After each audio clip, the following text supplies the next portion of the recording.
যে মানুষটা মারা যাচ্ছে বুকের মধ্যে নিয়ে তাকে বাঁচালাম, সে আমাকে ইগনোর করছে, তখন থেকে আমার মনে হলো যে আমাকে সাবধান হওয়া উচিত। তখন থেকে আমি সাবধান। যেটা হলো সেটা হচ্ছে 31st নাইটে পরিমণি, নায়িকা উপবিশ্বাস, কয়েকজন আর আছে, ওদের সাথে হচ্ছে যে পূজা চেরি, ওদের সাথে 31st নাইট গুলশানে যায়, আমাকে নেয় না, বিভিন্ন জায়গায় যাচ্ছে। ও যে এই জায়গায় আসছে যে কোনটা করলে কী হবে ওইগুলো বিষয় কিন্তু আমি তাকে সাপোর্ট করি। এখানে যা, এখান থেকে বের হলে তোকে হচ্ছে এই সার্কেলটা ধরতে হবে। যার পরে সে যেটা দেখবেন যে আমি হিরো আলমের বইয়ের হচ্ছে যে একটা বার্থডেতে গেছিলাম, ওখানে নাচানাচি করছি, ওই বিষয়টা সে মাইন্ড করছে এবং সে বলছে যে এটার উপরে রাগ করে সে ইয়ে করে আর কি, নেশাদ্রব্য পালন করে। এবং পরিমণির বাসায় সে বলছে, পরিমণির বাসায় সে অনেক বমি টমি করছে এবং পরিমণি তাকে বলছে সব কিছু ভুলে যা, নতুন জীবন শুরু কর। তো সেখানে আমার কাছে মনে হলো যে ওখানে যাওয়ার পরে সে আসলে চেঞ্জ হয়ে গেল। এবং সে তার আমার সাথে যখন কথা হচ্ছে তখন বলছিল যে বিষয়টা হচ্ছে পরিমণির সাথে তোর কী হচ্ছে, পরিমণি আমরা কিন্তু তুই সম্পর্ক, আমরা চাইনি যে এই রিলেশনটা আমরা প্রকাশ করবো এবং আমরা 2 বছর টাইম চেয়েছিলাম যে 2 বছর নিব। যখন আমরা তো জানেন আমার সাথে পরিমণির একদম দা কোরল সম্পর্ক, ওর সাথে বলেন আমি তাকে নিতে পারি না, সে আমার অনেক ক্ষতি করেছে এই জন্যে।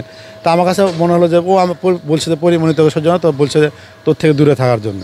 তা আমি তখন বিষয়টা অন্যভাবে নিলাম। আমি কিন্তু কয়েকদিন আগে বাসায় গিয়ে আমার স্প্রে করে হচ্ছে তাকে স্বাগত জানাচ্ছি যে মুন্না খানের যে ইয়েটা দেখবেন ভাইয়া, সেটা হচ্ছে যে মুন্না খানে বলছে না ফ্রি করেছে, করেনি। মুন্না খান কিন্তু তাকে গিফট করেছে একটা সোনার বালা, 2 লাখ টাকার একটা বালা, বিভিন্ন ওকে প্রলোভন দেখিয়ে না মুন্না খান হচ্ছে যে তাকে আগে মুন্না খানের তোর ভিউ না, আর ও কোন টাইপের হিরো কিন্তু আমরা জানি। ওইখান থেকে না তাকে আসলে কনভার্ট করার চেষ্টা করছে। তা ও আমাকে বলছে যে 10টা আমরা লাইভের কাজ পেয়েছি, আমার বাবা যেহেতু অসুস্থ আমি এটা করি, তুই কিছু বলিস না। আমি তা মেনে নিচ্ছি, কিন্তু আমি কষ্ট পেয়েছি এখানে। সে হচ্ছে যে মাওয়া, যে খারাপ সময় গেলে, খারাপ লাগলে যে মাওয়া গেলে ভালো হয় যে ফিলটা, ওটা কিন্তু আমি শিখেছি, আমি নিয়ে গেছি রাতের বেলা। তো সেখানে আমি যেটা দেখেছি যে মাওয়া গেলাম, মাওয়া যাওয়ার পরে ওকে ইয়ে করছি। তো সে হচ্ছে যে একটা সমুচা মুন্না খানকে খাওয়ার পরে ওই খাবারটা কিন্তু আমরা যেটা দেখি স্বামী স্ত্রী বা বয়ফ্রেন্ড গার্লফ্রেন্ড, ওটা কিন্তু আমরা খাই, যেটা দেখলাম সে হাত ধরে আছে সমুচাটা তাকে খেয়ে ওই অর্ধেক তাকে সে খাইছে। আমি আসলে ওইটা মানে নিতে পারি না। আমি আসলে আমার বউ একজনের সাথে যাচ্ছে, সে প্রমোটার করছে, কিন্তু সমুচা অর্ধেক খেয়ে অর্ধেক খাবে, এটা আসলে আমি মানতে পারি। তখন আমি ডিসাইড করছি যে আমি বিষয়গুলো সামনে নিয়ে আসা উচিত। তাকে আমি করছি, আমি বললাম যে আমি কিন্তু ম্যারেজ রেজিস্টার দেবো। সে আবার ভয় পাচ্ছে, সে কিন্তু বাসায় আসছে, আসার পরে সে থাকছে, বাবা অসুস্থ অনেক, মানে 1 তারিখ থেকে এই যে 20 তারিখ অবধি একদিন শুধু বাসায় আসছে, সে আমার বাসায় আসতে চাচ্ছে না, ইগনোর করছে। তার বিষয়গুলো দেখলাম, কিন্তু কালকে হঠাৎ করে আমি দেখলাম যে আমরা তো ফোনে এটাই বুঝি যে গাড়িতে টিং টিং শব্দ হচ্ছে, আমার মনে হয় যে সে পরিমণির গাড়িতে ছিল, ঠিক আছে।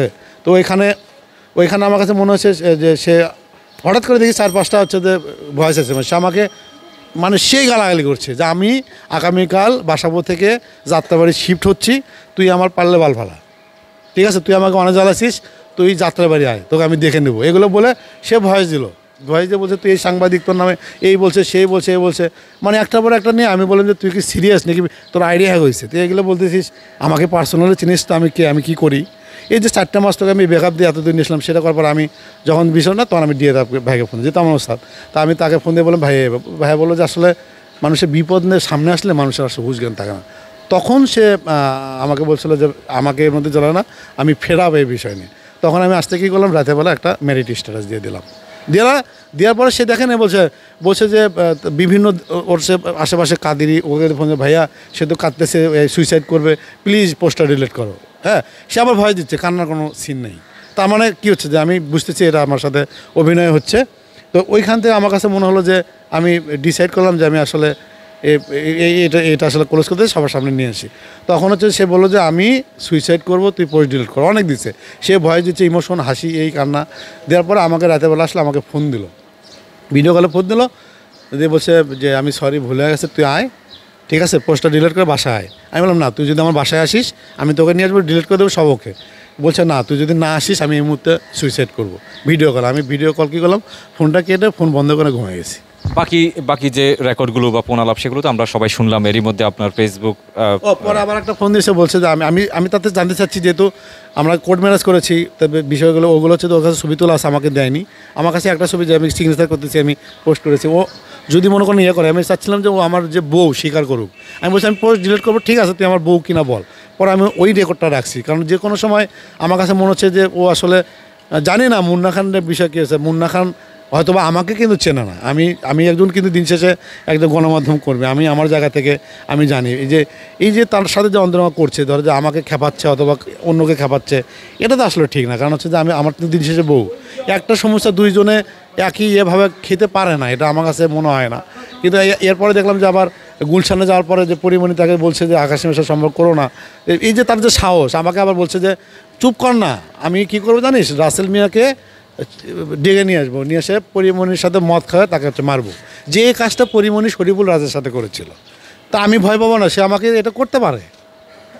আমি তখন বুঝলাম যে টোটালি এখানে পরিমণি ঢুকেছে, এই এই সম্পর্ক আসলে টিকে রাখা যাবে না। আমি ডিসাইড করেছি ওকে, যে ওরা আসলে একটা যেহেতু প্রচুর মিথ্যা বলছে, আমাকে করছে, সেখানে আমার কাছে মনে হলো যে এর একটা শিক্ষা দেওয়া দরকার। আমি তখন টোটালি সব কিছু বন্ধ। আমাকে এ পর্যন্ত 35 জন ফোন, তার শুভাকাঙ্ক্ষী এই সেই আমাকে প্রয়োজন, কিন্তু আমি তো নাসর বান্দা।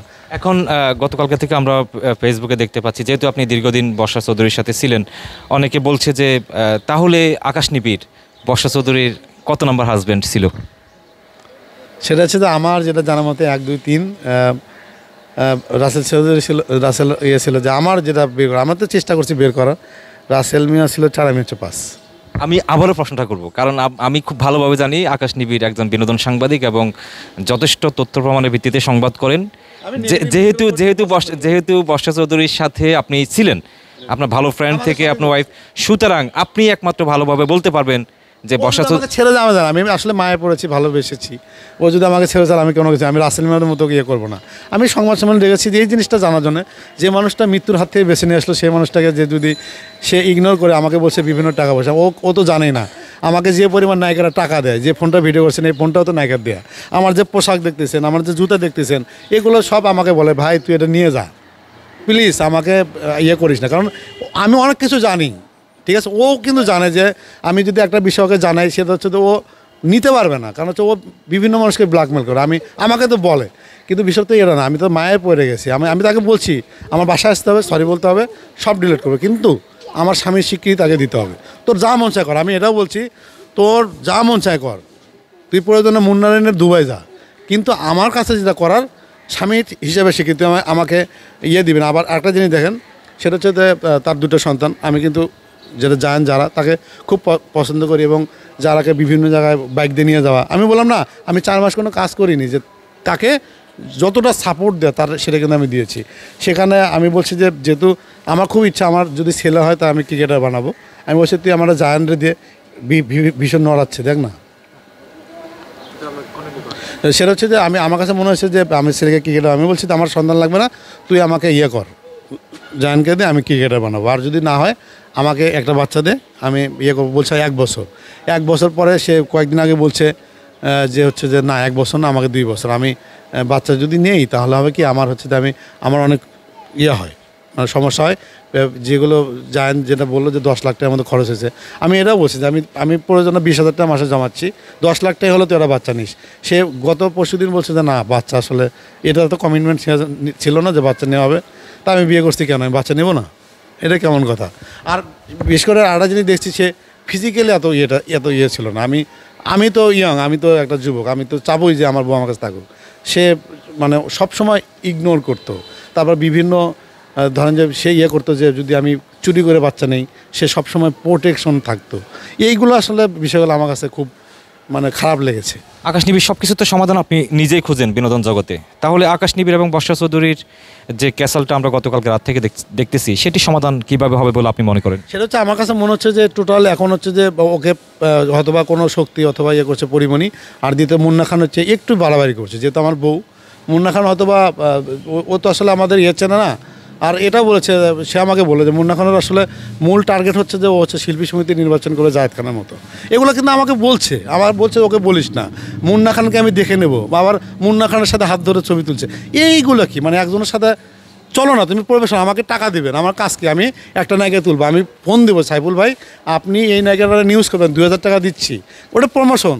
আমি কখন দেবো? আমি কিন্তু দেখেন আপনার চমকতারার বিয়ে, যে স্বামী তার আরও 3টে বউ ছিল, সেইগুলো কিন্তু নিউজ আমার করা কালবেলা থেকে আসছে। আমি আমি কিন্তু আমার কাছে মনে হচ্ছে এটা বের করা উচিত, আমি কিন্তু করেছি। আমার কথা হচ্ছে যে এই মানে আমাকে ইগনোর করছেন, তাকে ইগনোর করছেন, মুন্না খানে আপনি পাগল হয়ে গেলেন। মুন্না খান আপনার সংসার বাঁচাতে পারবে? আমি তো আজকে সংবাদ সম্মেলন ডেকেছি 4টায়, আমি তো বলবো আমি কি কারো ভয় পাই? আপনি জানেন আমাকে গতকালকে এই মেসেজ দিচ্ছে, তুই শাকিব খানকে ঠেট দিস, পরিমণিকে ঠেট দিস, পূজা শ্রীকে ঠেট দিস, এগুলো ঠেট দিয়ে তুই কী এমন সাংবাদিক? তুই তো হলুদ সাংবাদিক, আমাকে চিনিস, 2 জনের বলে আমি অডিও কিন্তু দিয়েছি, কিন্তু সে তো আমাকে চেনে না। আমি তো তার কাছে ভালোবাসার মানুষ হয়ে 4 মাস তাকে আমার রূপ দেখেছি। আমি একদিনে সে পাগল হয়ে গেছে, তাহলে আমি 2 বছর কিন্তু আমি তাকে দেখাবো যে আকাশ নিবিড় কী।